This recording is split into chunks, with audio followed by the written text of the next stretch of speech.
Кадамжай району Актурпак аймагында мына ушинтип таңгакталган тоюттар жол боюнда сатылып жатат. Бул албетте жана күрүчтүн шал пресстери. Баасы 100 сом, 120 сомго чейин бир таңгагы сатылып жатат. Быйылкы жылда күздө жамгырлуу келип, көпчүлүк ушундай тоюттар жамгырда калганына байланыштуу бираз баасы арзаныраак болуп жатат.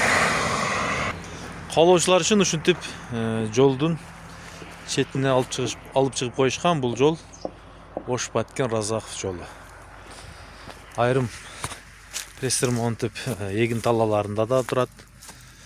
Булардын баардыгы ушу сатылат. Ал эми берки тоонун, чөптүн ошондой эле беден пресстери булар 300 сомдон нары.